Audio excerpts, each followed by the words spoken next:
शाम को ठीक बनाऊंगी। तो शाम को उसकी पत्नी ने बहुत मन लगाकर भोजन बनाया, अच्छा बनाया, स्वादिष्ट बनाया। तो पति ने खाया और मुस्कराया और खाकर उठा, हाथ धोया और हाथ धोकर आया तो पत्नी को फिर एक थप्पड़ मारा। तो पत्नी ने पूछा, अब क्यों मारा? तो उसने कहा, अब इसलिए मारा कि सवेरे ऐसा क्यों नहीं बनाया था, इसलिए मारा। तो पत्नी ने कहा, कोई बात नहीं। रात बीत गई, सवेरा हुआ, सवेरे फिर भोजन अच्छा बनाया, पति ने खाया और खुश हो गया मन उसका। हाथ धोकर कुल्ला करके आया और पत्नी को एक थप्पड़ फिर मारा। तो पत्नी ने पूछा, अब क्यों मारा? बोले, अब इसलिए मारा कि ऐसा ही भोजन रोज बनाया करो, इसलिए मारा। तो उसकी पत्नी ने कहा, आपका स्वभाव मारने का है, भोजन चाहे जैसा बने लेकिन एक थप्पड़ हमको मिलना ही मिलना है। ऐसे कितने लोगों का स्वभाव बिगड़ जाता है। परिस्थितियां चाहे जितनी अच्छी हों लेकिन वे स्वभाव के अनुसार क्रोध भी करते हैं, स्वभाव के अनुसार नाराज भी होते हैं। और याद रखना, एक क्षण का क्रोध तुम्हारे भविष्य को बिगाड़ सकता है। एक मिनट की गुस्सा तुम्हारे भाग्य को चेंज कर सकती है। और गम खा लिया यदि आपने तो आपका भाग्य संवर सकता है। महात्मा विदुर से धृतराष्ट्र पूछ रहे हैं, वे कौन से लोग हैं जिनको स्वर्ग से ऊंचे स्थान प्राप्त होता है? विदुर जी कहते हैं, जिनमें दो बातें होती हैं उनको स्वर्ग से ऊंचे स्थान प्राप्त होता है। बोले, कौन कौन? तो विदुर जी कहते हैं, द्वाविमौ पुरुषो राजन स्वर्गस्यो परितिष्ठता प्रभुस्य क्षमया युक्तो दरिद्रस्य प्रदानवान। एक तो वे लोग जो प्रभुता संपन्न हैं, धनवान हैं, बलवान हैं, गुणवान हैं, बुद्धिमान हैं, जिनके पास में हर ताकत है, लेकिन गलती करने वाले कमजोर व्यक्ति को भी क्षमा कर देते हैं, माफ कर देते हैं, उनको स्वर्ग से ऊंचे स्थान प्राप्त होता है।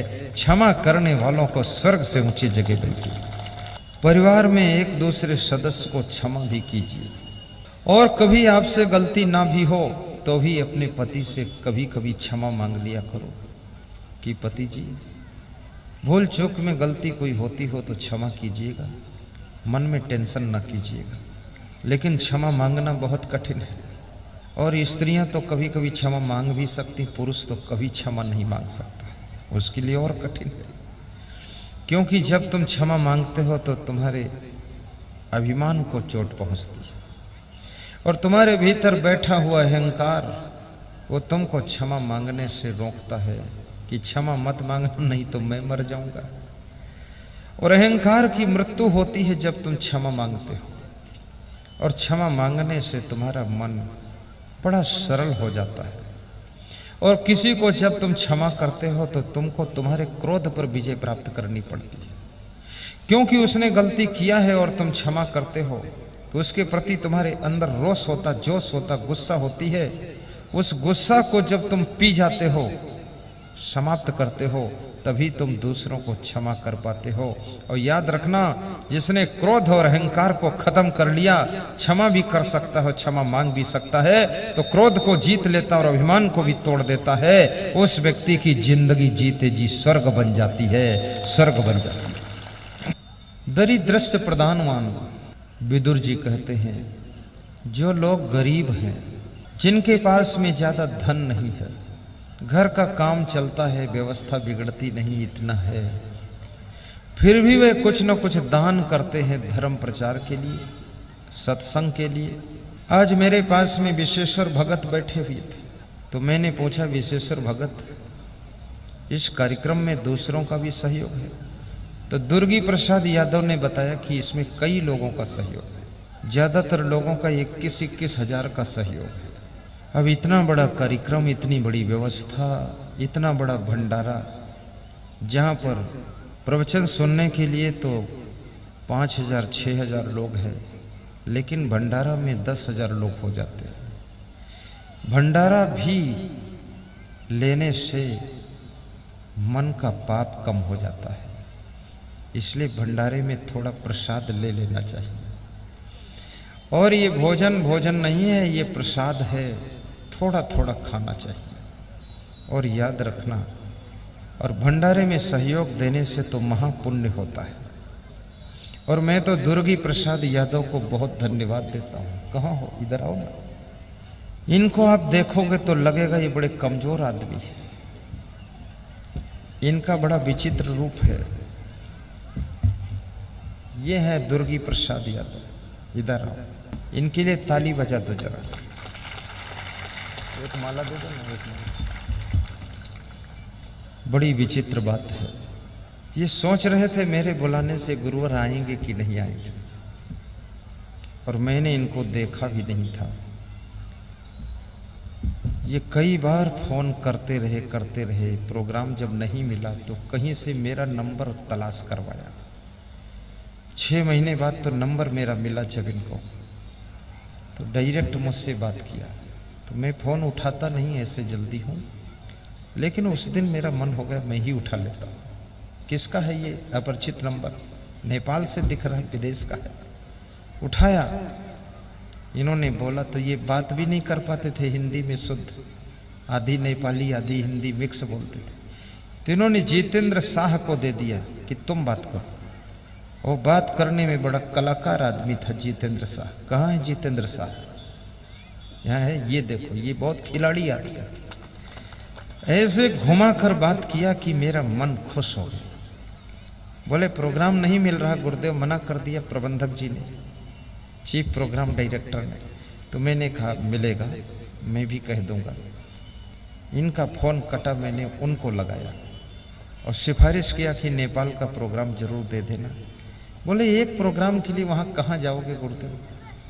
मैंने 1 और 2 की बात नहीं है, बात तो केवल प्रेम की है और दुर्गी यादव की श्रद्धा की बात है, मन के संकल्प की बात है और नेपाल के नर नारियों के प्रेम श्रद्धा की बात है। बात की बात नहीं है, प्रोग्राम की बात नहीं है। सबका सौभाग्य उदय होगा, हमको वहां जाना चाहिए। और यहां आकर के बड़ी प्रसन्नता हुई। मैं दुर्गी यादव को एक माला पहनाना चाहता हूं, पहना दूं?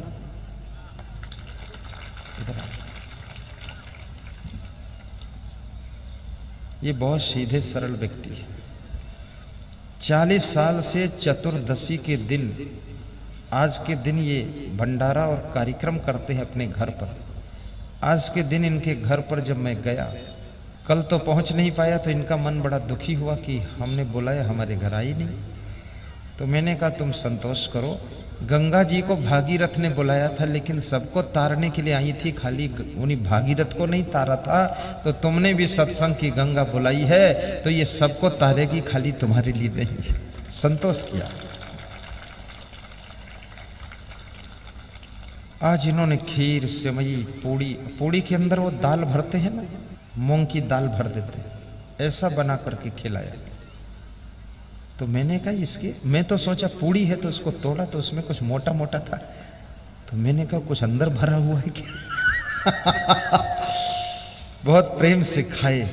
बोले आज मेरी 40 साल से आ रही चतुर्दशी को जो मैं प्रोग्राम करता था हर महीने में, आज मेरा प्रोग्राम पूरा सफल हो गया, पूर्णाहुति हो गई, आप भी शामिल हो गए।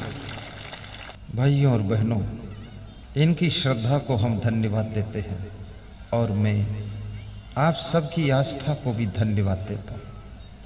बड़ी प्रसन्नता की बात है कि जिनके घर में मेरा निवास है, डॉक्टर दिलीप कह रहे थे गुरुदेव जी अगले साल मैं अपनी तरफ से, हमारी जो फैमिली है, बड़े भाई श्री राम अवतार जी,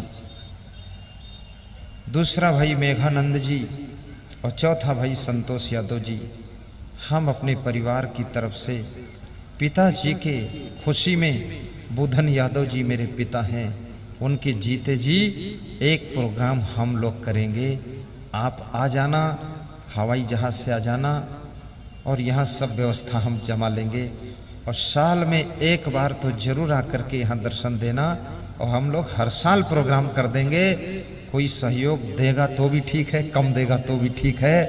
तो ऐसा योजना बन रही, मुझे लगता है कि नेपाल में सप्तहरी जिले में हर वर्ष हमको 1-2 बार आना ही पड़ेगा। फिर बहुत से लोगों से प्रेम बढ़ता जा रहा है, जिलाधिकारी महोदय से भी प्रेम हो गया है, नजर से नजर ने मुलाकात कर ली और रहे दोनों खामोश मगर बात कर ली। उनसे भी बात हो गई और पुलिस एसपी श्री मुकेश कुमार सिंह से भी प्रेम हो गया है और पहला मिलिट्री एसपी श्री रामाधार यादव से भी प्रेम हो गया है। संत कबीर बीजक में कहते हैं कि अल्प सुख दुख आदिवंता, मन भुलान मई गरमई मनता। संसार में थोड़ा सुख है, शेष सब दुख ही दुख है और मनुष्य का मन मतवाले हाथी की तरह संसार में भूला हुआ है। जगत गुरु शंकराचार्य ने कहा है कि विचित्रो अयम संसार, ये संसार बहुत विचित्र है, इसको तुम जैसा देखते हो वैसा है नहीं, जैसा सुनते हो जैसा समझते हो वैसा भी नहीं। आज जैसी अनुभूति करते हो कल इसकी अनुभूति बदल जाती है। जो व्यक्ति आज तुमसे खुश है कल वो नाराज हो जाता है। आज जो आपसे बोलना नहीं चाहता है कल आपसे इतना प्रेम करता है कि आपको छोड़ना नहीं चाहता है। इसलिए संसार को विचित्र कहा गया है। इसकी विचित्रता को समझ पाना बहुत कठिन है। कौन मनुष्य कब तुम्हारा प्रेमी बन जाएगा और कब तुमसे नफरत करने लगेगा। छोटी सी बात से नाराज होकर तुम्हारा बड़ा नुकसान कर सकता है आदमी, और बड़ी से बात से भी खुश हो नहीं सकता है। मनुष्य उस प्राणी का नाम है जिसको खुश करना बहुत कठिन है। इसको नाराज होने में देर नहीं लगती है, खुश करने में बहुत टाइम लगता है।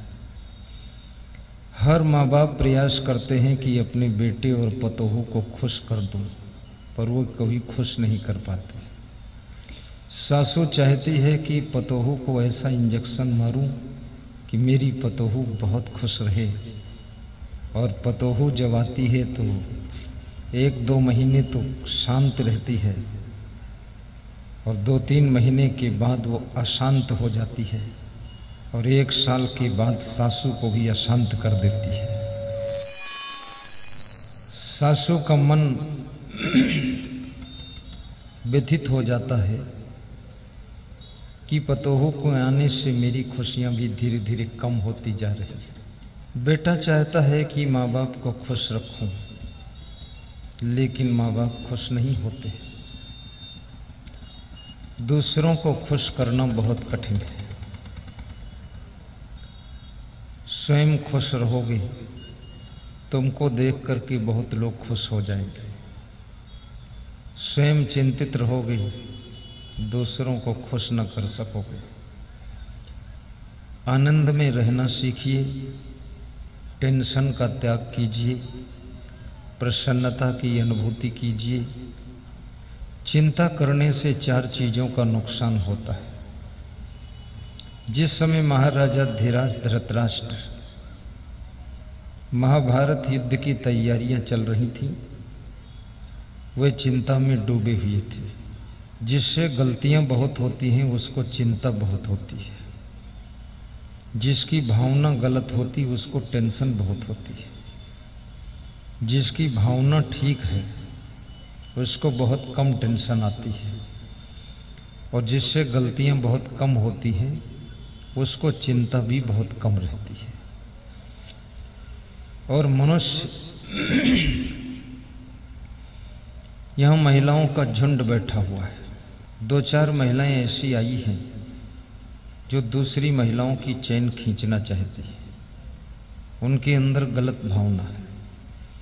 गलत भावना के कारण वह महिलाएं टेंशन में है कि चैन खींचूंगी, यदि किसी ने पकड़ लिया तो क्या होगा। अब ये टेंशन है। अभी चैन खींचा नहीं है लेकिन फिर भी बेचैन हो रही है। गलत सोचने पर भी आपकी प्रसन्नता खत्म हो जाती है। नास्ति बुद्धि अयुक्तस्य न च अयुक्तस्य भावना न च अभाव यतः शांति अशांतस्य कुतः सुखम। श्री कृष्ण अर्जुन को श्रीमद् भगवत गीता में समझाते हैं जिसके पास में बुद्धि है लेकिन यथा योग्य बुद्धि नहीं है, अर्थात बुद्धि में विवेक नहीं है, वह व्यक्ति कभी शांति नहीं पाता है। यथा योग्य बुद्धि होना चाहिए। यथा योग्य बुद्धि किसे कहते हैं? जहां जिस प्रकार की सोचने की जरूरत है वैसा तुम्हारी बुद्धि सोचना चाहिए, यथा योग्य बुद्धि। नास्ति बुद्धि अयुक्तस्य न च अयुक्तस्य भावना, और जिसकी यथा योग्य भावना नहीं है, किसके प्रति, किस स्थान पर, किस माहौल में, किसके साथ में कैसी भावना रखना है, इसको यथा योग्य भावना कहते हैं। रामायण में कहा गया है कि जाकी रही भावना जैसी प्रभु मूरत देखी तिन तैसी। भावना में खर्च तो कुछ नहीं होता है लेकिन फायदा बहुत होता है। भावना में क्या खर्चा है? हमारा आपके प्रति भाव है, प्रेम का भाव है, तो इसमें क्या खर्चा होता है? द्वेष का भाव रखोगे नुकसान बहुत होगा, प्रेम का भाव रखोगे फायदा बहुत होगा। प्रेम करने में भी तुम स्वतंत्र हो।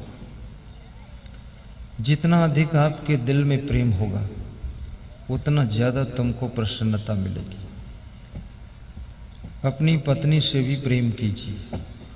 कभी ये मत सोचिए कि हमारी पत्नी हमसे प्रेम कम करती है। कम करती है, ज़्यादा करती है, ये उसका विषय है, ये तुम्हारा विषय नहीं। तुम कितना प्रेम करते हो ये तुम्हारा विषय है। अपने माता पिता से भी प्रेम कीजिए। वे तुम्हारा ध्यान देते हैं कि नहीं देते हैं, इसकी परवाह मत करो, तुम उनका ध्यान रखो। हमारा क्या फर्ज है, हमारा क्या कर्तव्य है, हमारा क्या धर्म है, इस बात को पूरा करने के लिए तुम स्वतंत्र हो। तुम अपना फर्ज निभाओगे, दूसरों को भी अपना फर्ज निभाना पड़ेगा। 2.5 अक्षर प्रेम का पढ़े सो पंडित हो। न च अभाव यतः शांति।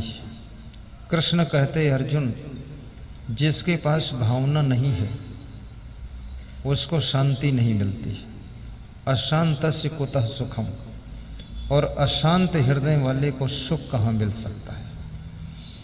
इसलिए अपनी देवरानी जेठानी के बीच में, सास बहू के मध्य में, पति पत्नी के संबंधों में भावना का बड़ा महत्वपूर्ण स्थान है। एक दूसरे के प्रति प्रेम की भावना, सेवा की भावना, सहयोग की भावना, स्नेह की भावना होना चाहिए। और भावना में धीरे धीरे भक्ति भाव भी आना चाहिए, सेवा का भाव भी आना चाहिए। धृतराष्ट्र चिंता की आग में जल रहे हैं, क्योंकि धृतराष्ट्र दुर्योधन के मोह में पड़ करके गलत डिसीजन ले रहे हैं। गलत डिसीजन लेने वाले लोग कभी निश्चिंत नहीं हुआ करते हैं। बार बार गलतियां करने वाले लोग कभी सुख नहीं पाया करते हैं। दूसरों को सताने वाले लोग शांति नहीं पाते हैं। दूसरों की मदद करने वाले लोग अकारण खुश रहा करते हैं। जिनके रग रग में परोपकार भरा हुआ है उनकी प्रसन्नता कभी कम नहीं होती है, और जिनका मन अकारण प्रसन्न रहता है उनको टेंशन देना बहुत कठिन काम होता है। दूसरों को टेंशन देने वाले कभी खुश नहीं रहा करते हैं। दूसरों की चिंता को दूर करने वाले कभी चिंतित नहीं होते हैं। दूसरों का बिस्तर छीनने वाले लोग विश्राम नहीं पाते हैं। दूसरों की रोटी छीनने वालों की भूख छिन जाती है, और दूसरों को परेशान करने वालों की आराम खत्म हो जाती है, और दूसरों को सुख देने वालों का सुख बढ़ता चला जाता है। और दूसरों के प्रति जीने वाले लोग धरती के जीते जागते भगवान कहे जाते हैं।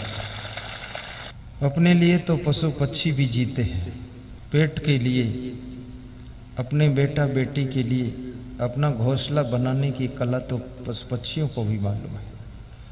यदि तुमने केवल अपना मकान बना लिया कोई बहुत बड़ी बात नहीं है। अपना घर एक चिड़िया भी बना लेती है। यदि तुमने अपने बेटा बेटी का पाल पोस कर बड़ा कर दिया, तुम सोचते हो मैं बड़ी बहादुरी का काम किया हूँ। ये कोई खास बात नहीं, ये तो छोटे छोटे पंछी भी कर लेते हैं। जब तुम दूसरों के बेटा और बेटी के लिए, दूसरों के पेट और पेटी के लिए और दूसरों की जिंदगी के लिए कुछ करना शुरू करते हो, तब तुम इंसान की श्रेणी में खड़े होते हो, अन्यथा पशु पक्षी की कैटेगरी में तुम्हारा नंबर रहता है। बहुत बड़े नीतिकार चाणक्य ने कहा है कि आहार निद्रा भय मैथुनानि सामान्य चैमानि नरणाम पशुनाम ज्ञानम नराणाम अधिको विशेषो ज्ञाने हीना पशु भी समाना। आहार, नींद, भय और मैथुन ये पशु पक्षी भी करते हैं, मनुष्य भी करता है।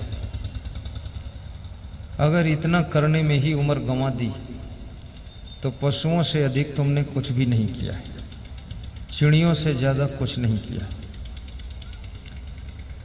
और सज्जनों याद रखना, चाणक्य कहते हैं मनुष्य जीवन की विशेषता ज्ञान प्राप्त करने में है। जिसको मनुष्य के रूप में भी ज्ञान नहीं प्राप्त हुआ वो दो पैर का पशु है। येषां न विद्या न तपो न दानम न चाप शीलम गुणो न धर्मा ते मृत्यु लोके भूई भार भूता मनुष्य रूपेण मृगाश्चरन्ति। जिसके पास विद्या नहीं, ज्ञान नहीं, धर्म नहीं, तप नहीं, दान नहीं। तप किसे कहते हैं? धर्म की रक्षा के लिए कष्ट सहना तप है। दान किसे कहते हैं? जो दूसरों की सेवा सहयोग में दिया जाता है उसको दान कहते हैं। दान करना साधारण बात नहीं है। जो लोभ को जीत सकता है वही दान कर सकता है। चरण छूना भी कोई साधारण चीज नहीं है। जो अभिमान को तोड़ सकता है वही किसी महान पुरुष के चरण छू सकता है। चरण छूने से अहंकार का अंत होता है, दान करने से लोभ की मृत्यु होती है, और भक्ति करने से धीरे धीरे मोह कम होता है।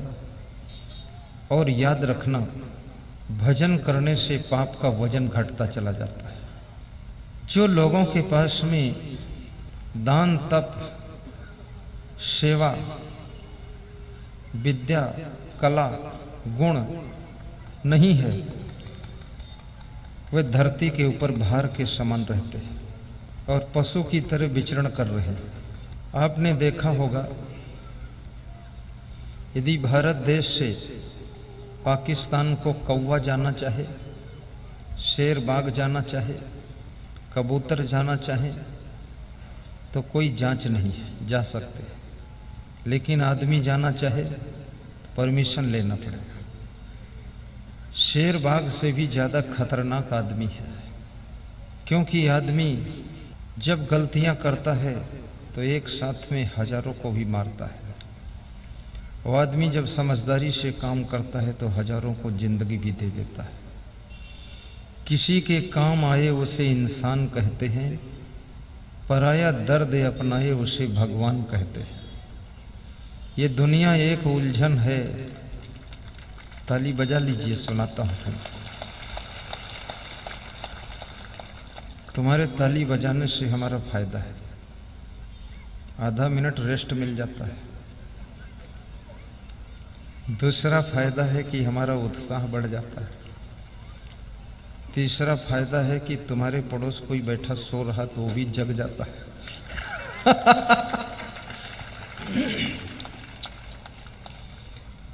चौथा फायदा है तुम्हारी टेंशन भी कम हो जाती है। पांचवा फायदा है ब्लड प्रेशर, शुगर और पैरालिसिस, ये बीमारियां भी कंट्रोल हो जाती है ताली बजाने से।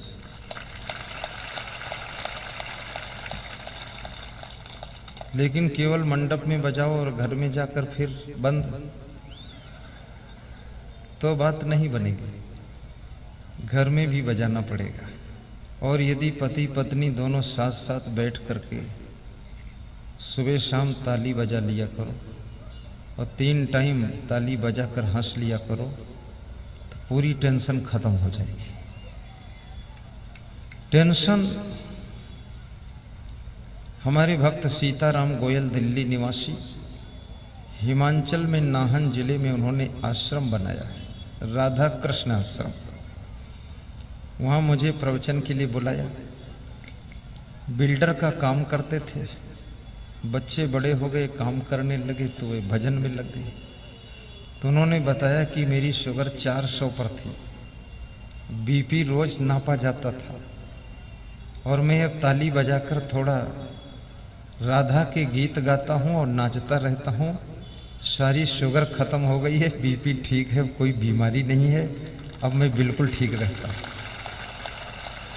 बादल कहीं दूर गरजते हैं, मेघों के बीच में बिजली चमकती है और बादलों की गरजाहट होती है बड़ी दूर कहीं, लेकिन मयूर नाचना शुरू कर देता है, मयूर बोलना शुरू कर देता है, मयूर को मस्ती आ जाती है, मयूर डांस करने लग जाता है। विचार करना, आपकी जिंदगी में भी कहीं दूर सुख दिखाई दे तो भी आपको मस्ती आनी चाहिए, और इस दुनिया के अंदर सारी जिंदगी तुम्हारी प्रैक्टिस और आदत में बंधी हुई है।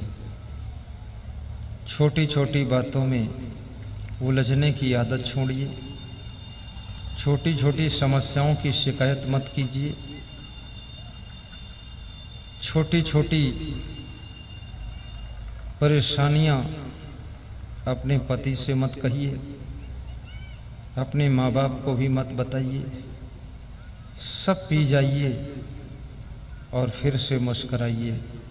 जिंदगी गुलशन भी है और जिंदगी मधुबन भी है, जिंदगी गुलशन भी है, जिंदगी मधुबन भी है, और चूक जाओगे अगर तो जिंदगी दुश्मन भी है, जिंदगी दुश्मन भी है।